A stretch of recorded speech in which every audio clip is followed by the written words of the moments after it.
Are you ready?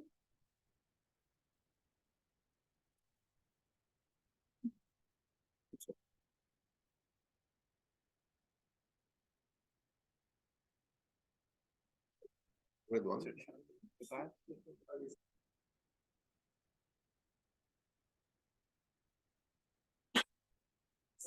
Okay.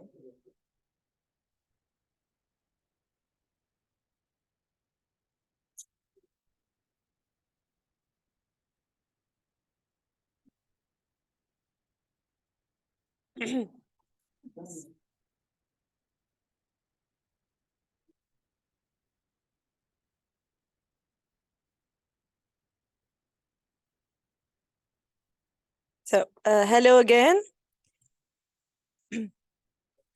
So now we will listen to David Hevia Rodriguez from from ICMAT, and he will speak about the complemented subspace problem in Banach lattices.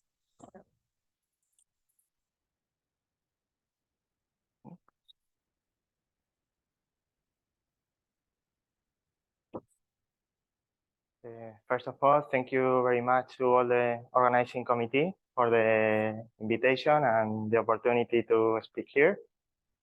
I'm going to talk about the complementary subspace problem in Banach lattices.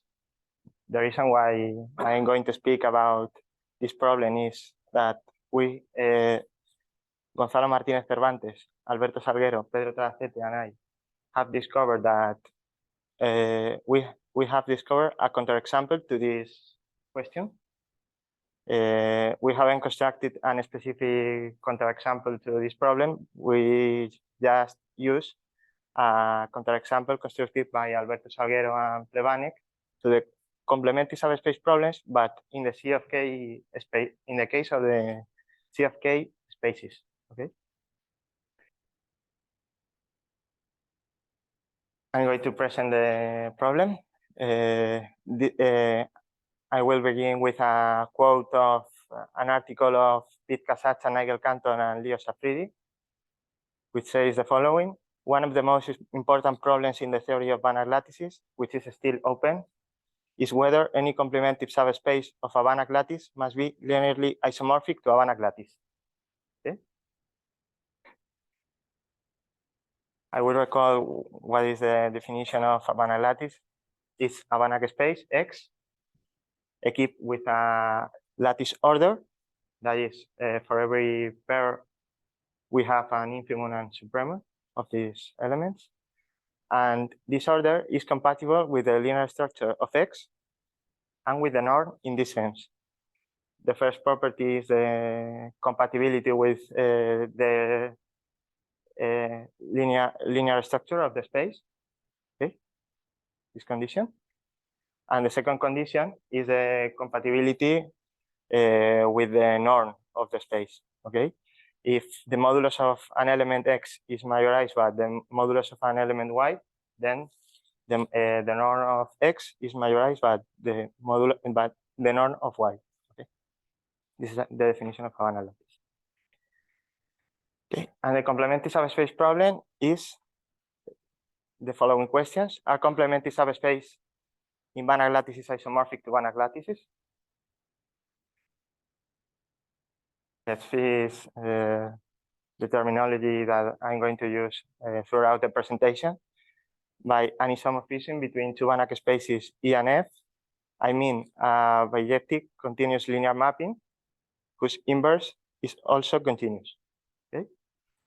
By a complementary subspace F of a Banach space E, I mean the image of a linear projection in the space, in the original space.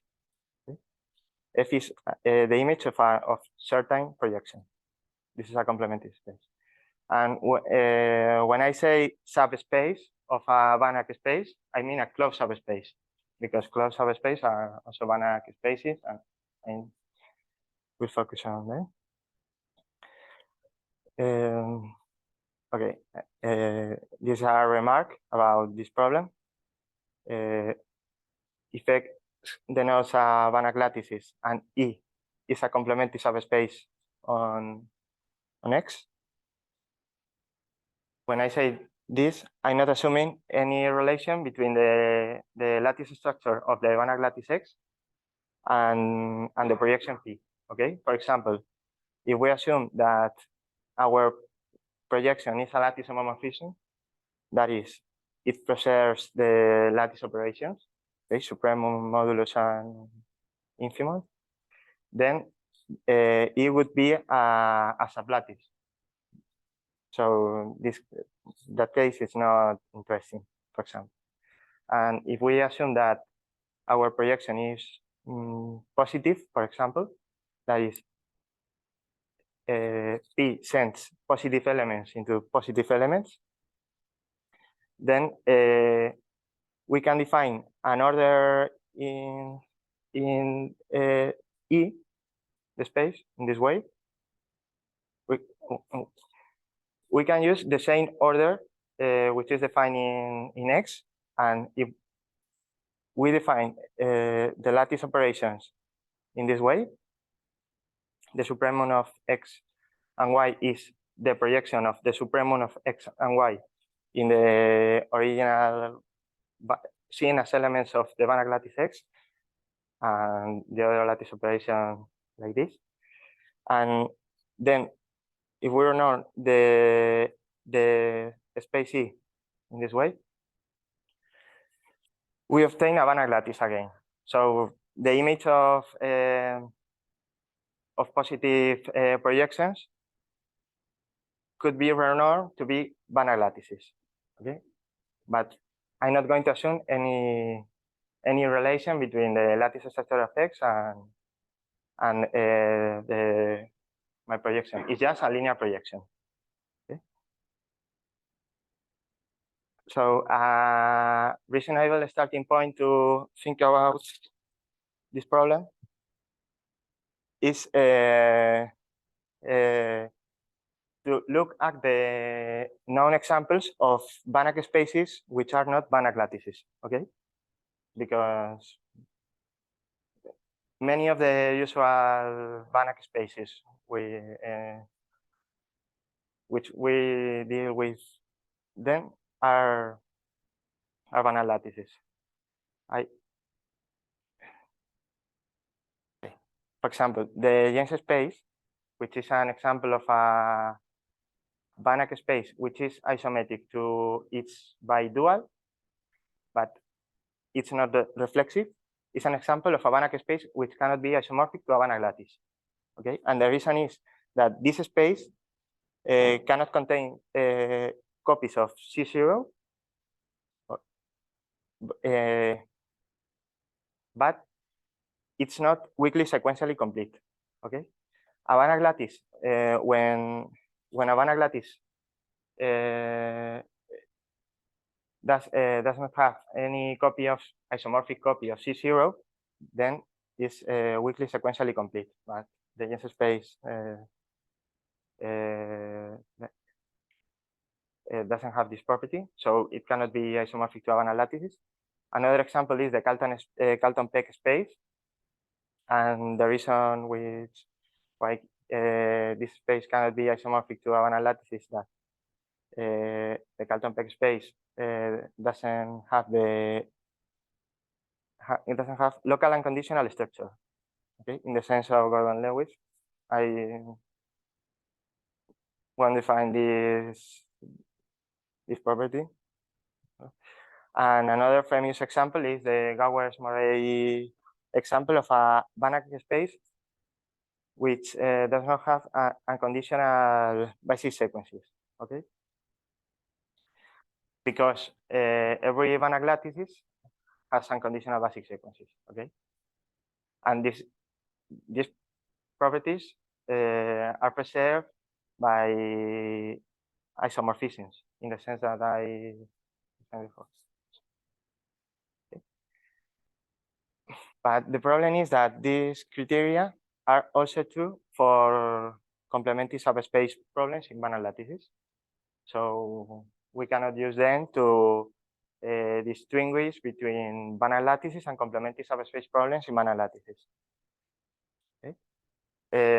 free Banach lattices provide us a not very handle criterion to distinguish between the two classes, between Banach lattices and complemented subspace in Banach lattices. Okay, is the following.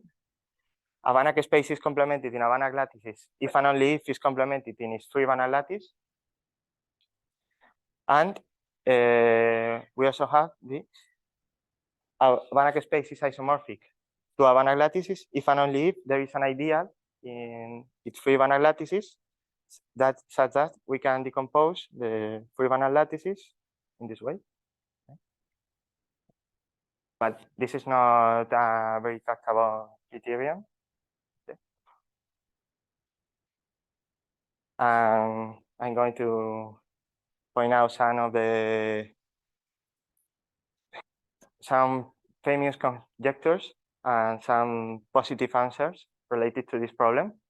For example, we know that every one complemented subspace, complemented by a projection of norm one, okay, of an LP space is an LP space, isometric to an LP space, but in the sign of Banach spaces.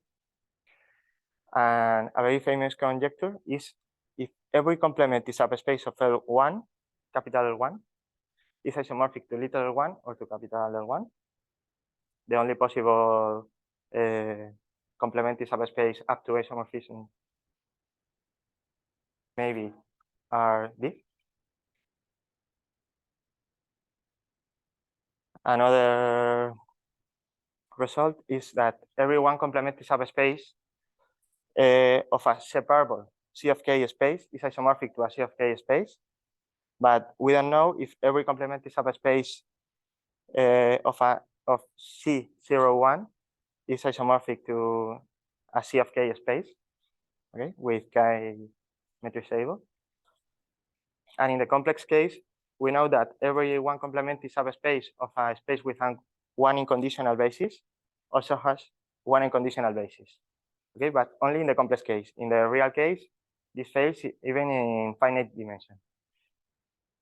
And we don't know in general if every complemented subspace of a space with unconditional basis has unconditional basis. These are problems related with the complemented subspace problem in Banach lattices. Because LP spaces, C of K spaces, and unconditional and spaces with unconditional basis are examples of Banach lattices. Okay?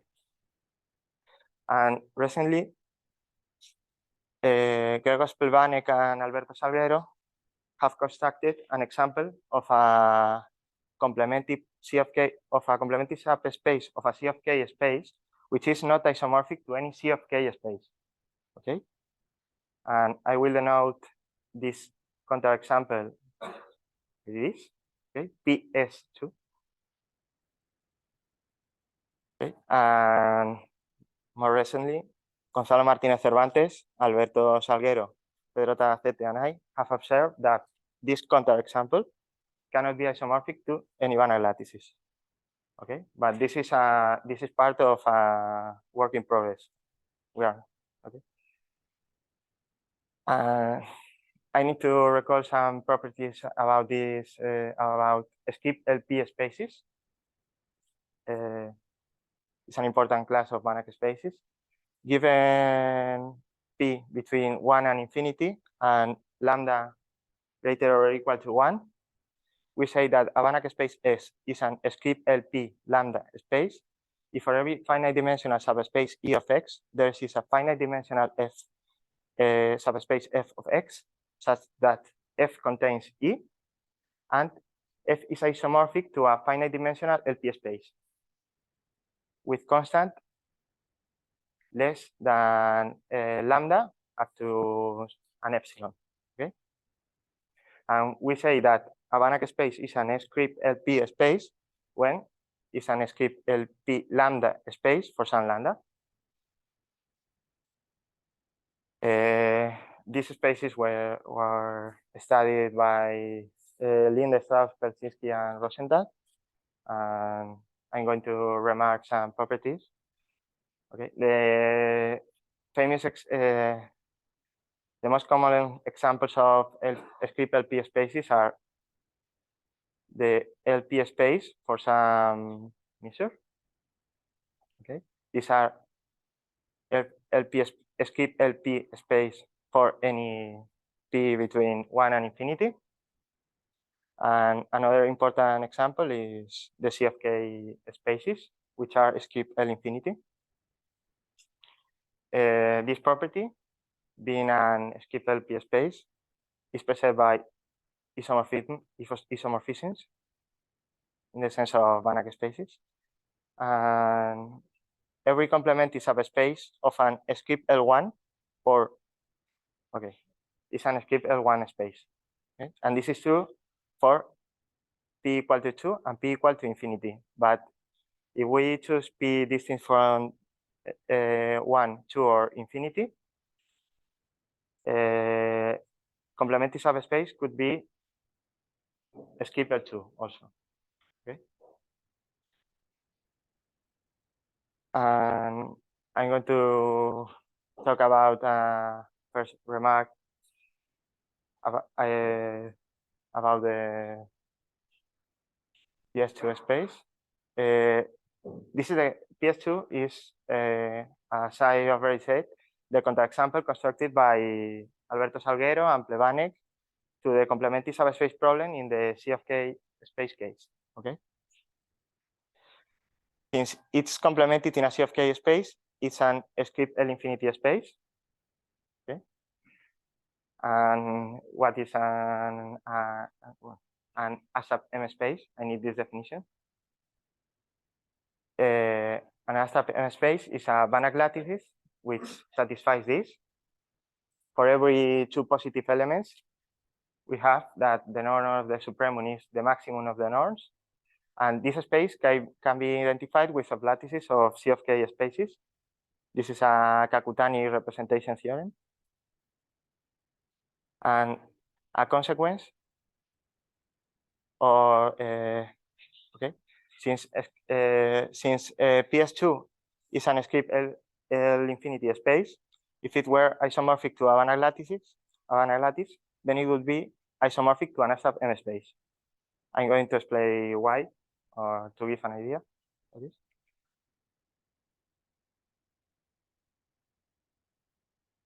Okay. If X is a Banach lattices, which is an script L1 space, then X is lattice isomorphic to a L1 mu space. The idea of the proof of this result was given by Abramovich and Wojtaszek in 1975. Okay. If we define this renorming in X in the Banach lattices, okay, in this way, then it can be shown that it's easy to show that this is an ASAP L norm, and AL norm or ASAP L norm is a norm which is additive in the positive cone. Okay, and a Banach lattice which has a norm which is additive in the positive cone can be isomatically identified with a capital L1 space. Okay, this is another Kakutani representation theorem. Okay. If you define this renorming on X, then you can prove that this is an equivalent norm to the original norm. Okay? And this is why X with this renorming is a capital L1 space. Okay? This observation. I'm going to point out some consequence of this theorem. Okay. This again. The first one is that if X is a Banach lattices, which is an script L infinity space, then X is lattice isomorphic to an ASAP M space. Okay.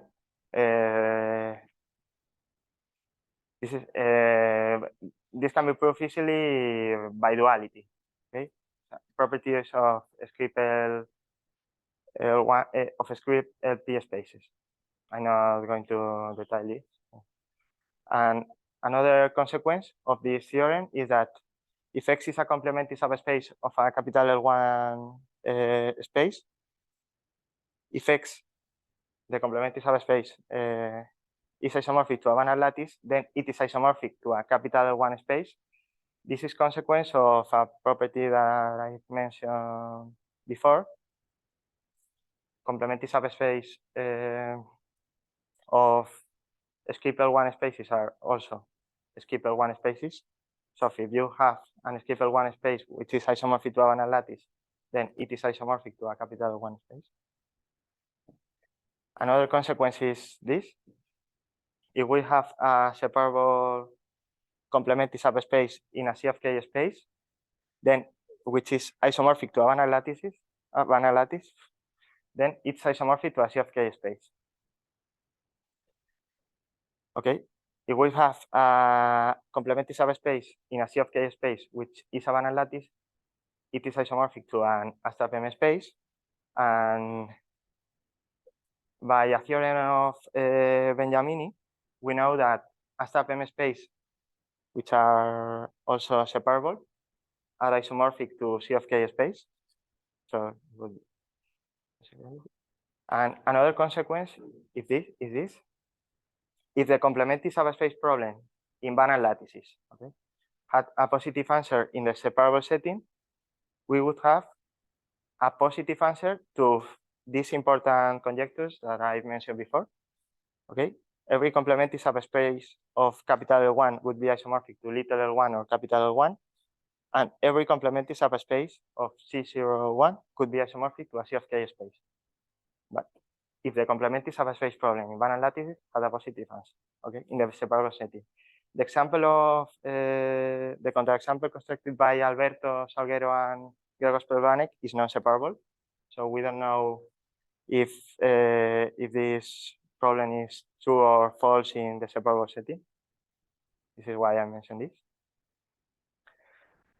And finally, I would say a particular property of the example of Alberto and Gregos is this. This example is one complementary subspace of a C of K space with K scatter compact. In this case, we know that the dual of these C of K spaces are isometric to little L1 spaces of gamma, okay, depending on the cardinality. Okay. And in addition, it is not difficult to see that their example has a countable norming set, okay? And using these two properties, that is an isometric predual of little L1, and that it has a countable norming set, we obtain the following proposition. If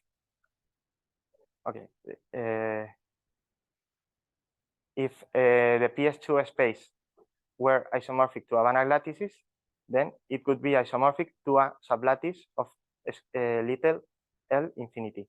Okay, and this is another equivalence to this. There is a norming sequence X star n in the unit ball of the dual, such that for every f in X, there is an element G in X such that we have this. Okay, this is just that we could define a modulus in this in a norming sequence, okay, in certain settings. And the proof, okay, and the proof of this, I'm only going to show this the interesting part, I think.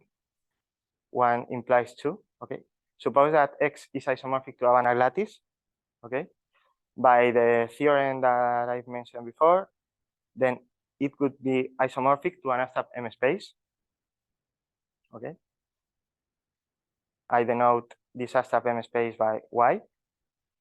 The dual of this abstract M space has to be an abstract L space, and since it's at an abstract L space with the sur property, it has to be little L1.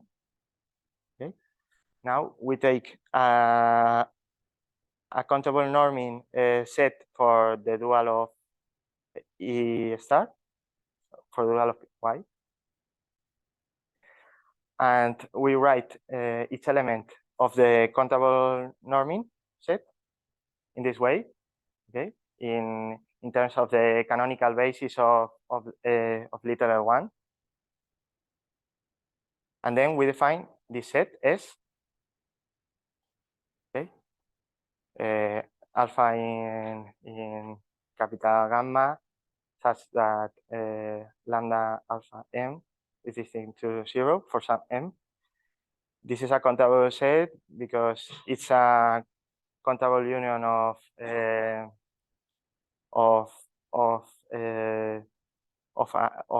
countable sets, and it can be shown that it's norming. So we can embed Y into L infinity S, where S, as I said, is countable in this way. We send Y to the evaluations, and this is the proof, but it's a sketch of the proof. And this is all, okay?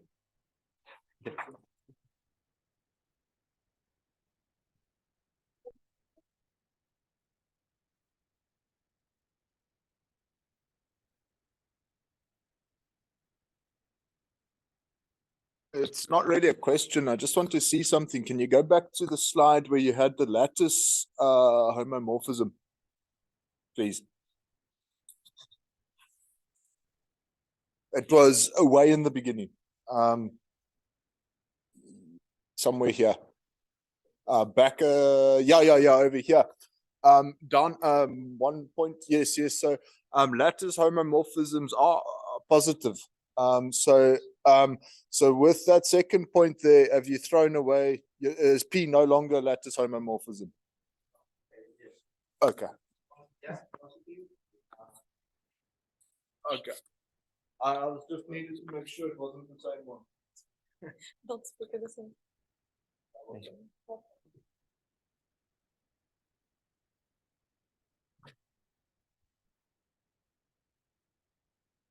Maybe a trivial question, but is there some space having an isomorphic subspace which is not complemented?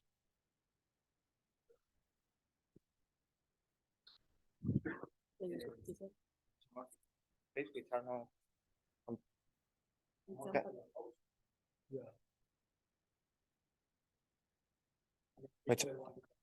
Yes, copies. Yes. Yes.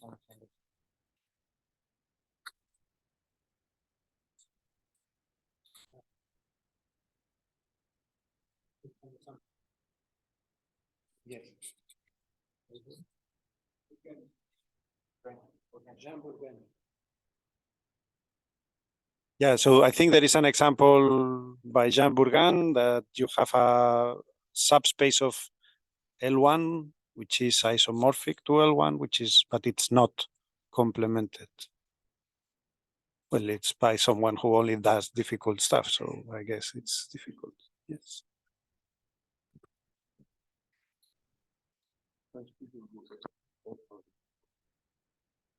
Other questions?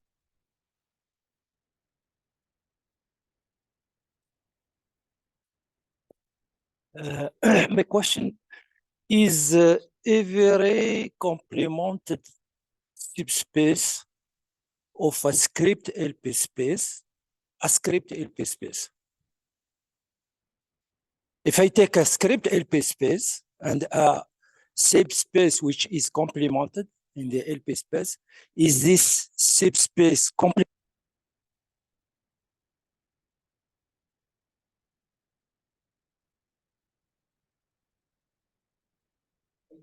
A script LP space. You have defined the script LP space. I can write this.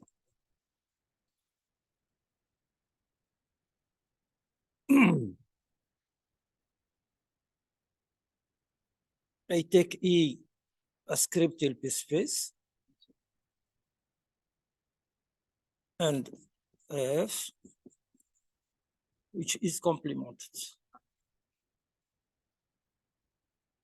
is F a script LP space.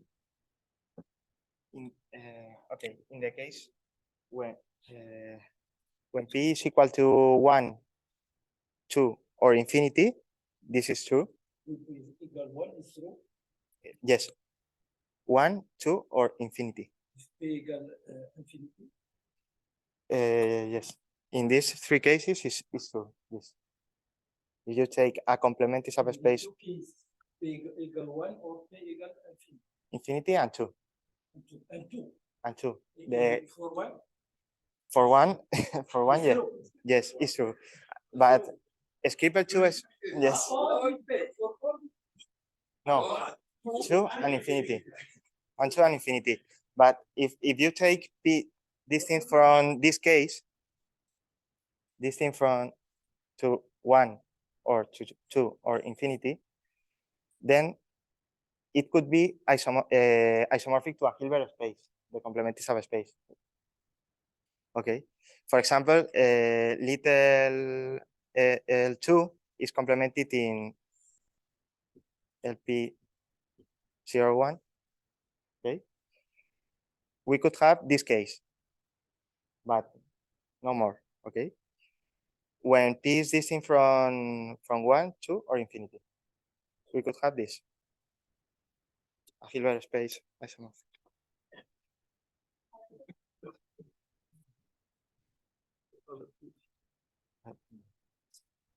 Thank you. Thank you. My question is about the conjecture. The conjectures. The slide 4, frame 4. 4 or 5. Conjecture. Why? Yeah. Why you don't give this conjecture more general sense? That is, why you don't replace L1 by EL space? That is, every complemented subspace of LL space is isomorphic to L1 or EL space. EL space.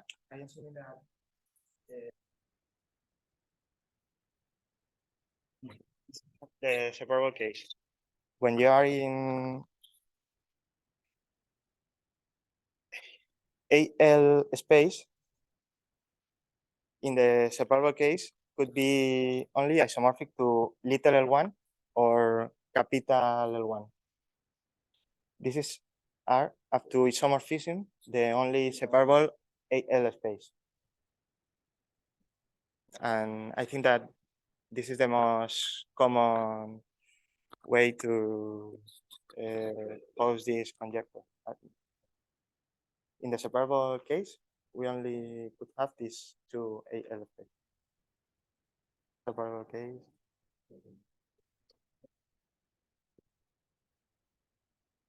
Thank you.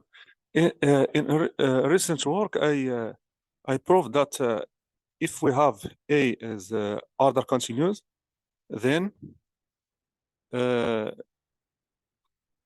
Banach lattice A has the B property if and only if A does not have any complemented copy of C0. C0, the space of a convergent weakly convergent sequence.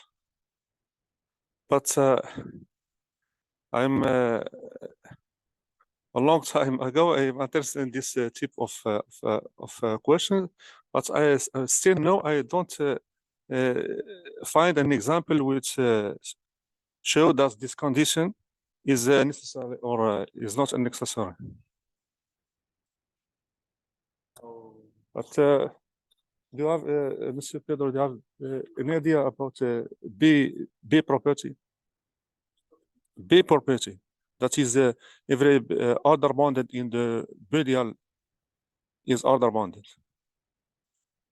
Every order bonded in the radial is order bonded. In the yeah, secondary is we have exactly. As we have the KB space, exactly. We have the equivalence between KB space and the other continuous plus this property. So using this, I prove this is just we have this equivalence.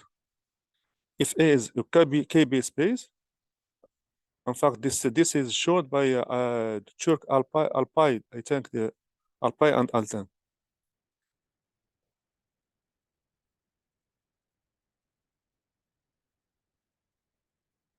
Okay.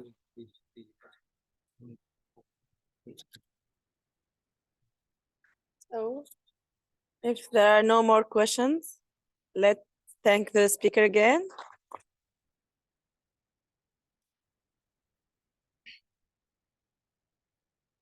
And now we will listen to Enrique Garcia Sanchez. And he will, from ICMAT again, and he will speak about duality in free Banach lattices.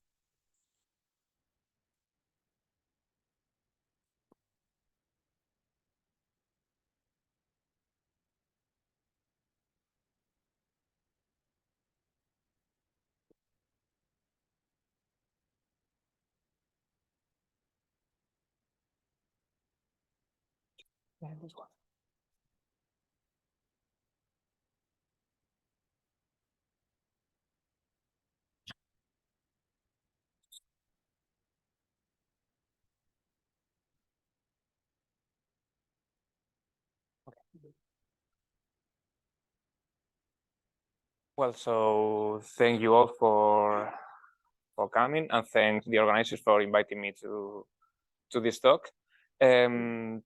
Also, thanks to